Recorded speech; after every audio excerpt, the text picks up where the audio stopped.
आज आप बाबर ने अच्छा क्या खेल लिया, अहमद भाई की मुस्कुराहट चली गई। अहमद भाई, यूएसए के अगेंस्ट हम फाइनली मैच जीत गए। या आज हमने अच्छी परफॉर्मेंस दी, बैटिंग भी की, बॉलिंग भी की। किस तरह देखते हैं, आपको लगता है कि आज प्रेशर मैच था? हमारे लिए था, क्योंकि लास्ट टाइम का एक दाग था, यूएसए के साथ मैच था, ट्रिकी टीम है, अमेरिका को भी फंसा, इंडिया को भी फंसा चुकी है। तो प्रेशर के बावजूद बाबर ने आज बड़ी डिसेंट इनिंग्स खेली। Do you think he is back in form? जी, अच्छा खेले, अच्छा रिकवर किया है। हम्म। अगर आप ओवरऑल देखेंगे जिस तरह पाकिस्तान टीम को स्टार्ट मिला था, साहिबजादा फरहान ने जो स्टार्ट दिया था, तो वो मोमेंटम कहीं ना कहीं शिफ्ट हुआ है और पाकिस्तान को इसी चीज़ का क्रिटिसिज्म होता है कि अगर आप दुनिया की टीम्स देखेंगे तो वो मोमेंटम लूज़ होने नहीं देती। न्यूजीलैंड की मिसाल आपके सामने है, ऑस्ट्रेलिया, साउथ अफ्रीका, जितनी बड़ी टीम, इवन भारत, तो उनका मोमेंटम नहीं टूटता है, जिसकी वजह से आप देखते हैं ये जो 270 स्कोर आप देखते हैं, कभी भारत कर देता है, कभी आप देखते हैं 250 हो जाता है। वो कैसे होता है? जब वो किसी टीम को फंसा लेते हैं तो उसके बाद उसको वापस नहीं आने देते, क्योंकि वो T20 में बहुत टाइम बहुत छोटा है। यहाँ पे ये हुआ है कि जब पावर प्ले हमारा साहिबजादा फरहान की तरफ से अच्छा गया, उसके बाद जब बाबर आए, पहले 17 बॉल वो फ्लुएंट बिल्कुल भी नहीं लगे। वहाँ पे हुआ ये कि फरहान भी थोड़ा सा स्लो खेलने लग गया, क्योंकि एक पेस के साथ फरहान भी नहीं जा सकता, और बाबर भी वहाँ पे पहले 17 बॉल पे जो था वो इतने बॉल टू बॉल खेल रहे थे, इनफैक्ट बॉल ज़्यादा थे और स्कोर कम था। 18-15 थे, हाँ, 18-15। तो लेकिन उसके बाद जो हरमीत का उन्होंने ओवर लिया है, वहाँ पे उन्होंने उस ओवर को बहुत ज़बरदस्त खेला है। उस ओवर को उन्होंने वो जो शॉट मारा है छिक्का, वो बॉल इतना पीछे नहीं था, लेकिन थोड़ा सा उन्होंने, अब फीट थे, एक्सपीरियंस है, रिस्क लिया है उस शॉट पे और वो पे ऑफ हुआ है। उसके बाद हुआ ये 2-3 बॉल उनको मिले तो उनका टच वापस आने लगा। ही must be really gated because he could have easily scored 70 plus inning today, क्योंकि स्टेज सेट थी, वो सेट थे। उनकी बॉलिंग अगर आप लाइनअप देखेंगे तो फ्लैट पिच था, इतनी कोई डेप्थ मौजूद नहीं है। So he must be really gutted कि जो टाइम अब बाबर का कैश करने आया था, वहाँ पे आराम से वो 70-80 की इनिंग खेलते तो उनका अपना कॉन्फिडेंस भी बहुत ज़्यादा बढ़ जाता। तो ये एक चीज़ है जो उनको देखनी है। एक तो थोड़ा सा लंबा चल रहा है और जो पहला स्टार्ट है, क्योंकि बड़ी टीम्स के खिलाफ जब आप खेलेंगे और इस तरह के 4 ओवर्स क्वाइट चले जाएंगे दोनों तरफ से, फिर वो आपको मैच के अंदर आने नहीं देंगी। एक मैच पे एक टाइम पे आराम से लग रहा था कि आप 215 प्लस कर रहे हैं, और पीएसएल के अंदर आपने देखा है कि पाकिस्तान के प्लेयर्स करते हैं। और मैं I am taking nothing away from USA, PSL में इससे ज़्यादा अच्छी बॉलिंग खेल रही होती है और आप देखते हैं 220 225 बन स्कोर जाती हो है, रहे बन होते, जाती लेकिन यहाँ पे ऐसा क्यों नहीं किया? क्योंकि आपको माइंड यू, ये वर्ल्ड कप है और एंड में आपको रन रेट की ज़रूरत पड़ सकती है। अगर शादाब जो इनिंग आज खेले हैं वो ना खेलते तो फिर क्या होता? फंस क्योंकि जाते, नवाज फंस तो जाते। स्ट्रगल करके गए हैं, नवाज ने 10 बॉलों पे 5 स्कोर किया है। ऊपर से अगर आप साइम अयूब को देखेंगे तो ये भी एक कंसर्न चल रहा है, बिकॉज साइम अयूब की कोई फॉर्म एज सच लगी नहीं हुई है।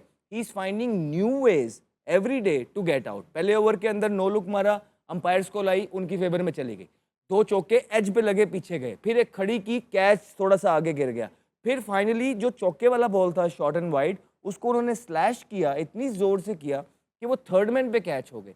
तो ये एक कंसर्न है। और जो बीच के ओवर है हमारे, 6 से 9 ओवर तक का जो कंसोलिडेशन टाइम है, वाला। वो बड़ी टीम के खिलाफ अगर आप इस पेस के साथ जाएंगे ठीक। तो वो आपको मैच के अंदर वापस नहीं आएंगे। आमिर भाई, आपसे पूछूंगा, आज पेस अटैक हमारा काफी मुख्तसर सा था। शाहीन आफरीदी ने लीड किया, फहीम अशरफ भी टीम में थे, मगर फहीम अशरफ को इतना छुपा के रखा जाता है जैसे चोरी करके टीम में डाला हुआ है उनको।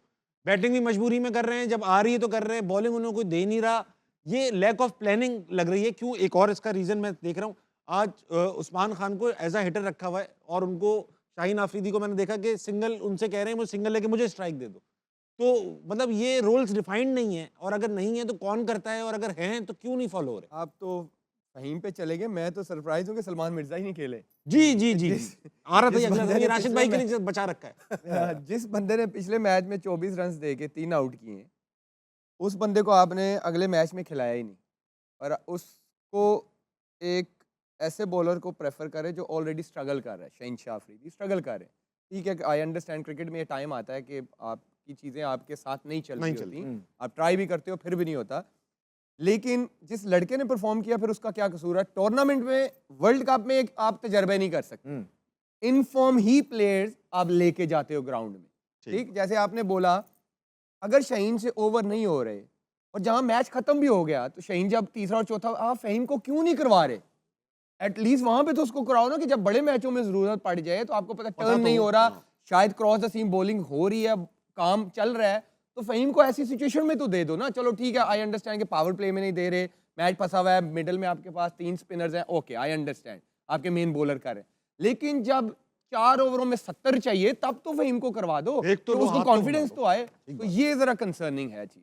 अच्छा हाँ, सवाल यही था आज जो टच किया आमिर ने कि शाहीन खेले और सलमान नहीं खेले। इन्होंने मेनली जो आज किया ना, उस्मान तारिक को जो खिलाया ना, वो मेन चीज़ थी। हाँ। क्योंकि अगला मैच आने वाला है, स्ट्रेंथ आपकी स्पिनिंग है और उसको और मजबूत किया। और हमारी वीकनेस जो नज़र आई, जैसे दोनों ने कहा कि हमारी पेस वीक लग रही है। सलमान मिर्ज़ा शायद यंग है या क्या वजह है उनको नहीं खिलाया। शाहीन पिछले प्रोग्राम में भी यही बोल रहा था कि पिछला अगर बिग बैश देखते हैं, वहाँ से अनफिट हो गए, वहाँ पे भी आउट नहीं किया। उसके बाद ये 2 मैचेस यहाँ पे भी आउट नहीं किया। तो अब बड़ा मैच आने वाला है और यहाँ पे आप क्या करेंगे? दोबारा इनको लेके आएंगे, कहीं बॉलिंग नहीं कर रहे और शाहीन वो नसीम शाह खेल नहीं रहे। शायद यहाँ पे आपको आज के मैच में या अगले मैच में तो जाना पड़ेगा आपको सलमान के साथ या नसीम के साथ जाना पड़ेगा। और हमने बहुत ज़्यादा स्पिन करा दिया। अब हम प्रेम बदाथा में जाएंगे, शायद वहाँ पे पिच मैं वाली यही ना सवाल हो। करने लगा था शायद कि वो- राशिद भाई से मेरा यही क्वेश्चन है, हाँ। अब इंडिया के खिलाफ क्या आपकी डेथ बॉलिंग स्पिनर्स करेंगे? यही तो मसला आ गया ना। अब आखिरी 4 ओवर वो खेल रहा है सूर्य, फॉर एग्जांपल सूर्या कुमार पांड्या। यादव खेल रहा है, पांड्या खेल रहा है, वो दुबे। लेफ्टी वर्मा खेल दुबे रहा है, दुबे वर्मा खेल रहा है, तो वहाँ डेथ बॉलिंग फिर कौन नहीं नहीं करेगा? दुबे बॉल कोई भी कराएगा डेथ होगी। लेकिन आप फिर उनके पास लेफ्ट हैंडर इन-फॉर्म काफ़ी बॉलर्स को हैं। बिठा रहे हैं। हाँ। अब क्या आप अगले मैच में प्रेशर गेम में लेके आएंगे? उसने तो पिछले मैच भी नहीं खेला, बॉलिंग भी नहीं की हुई।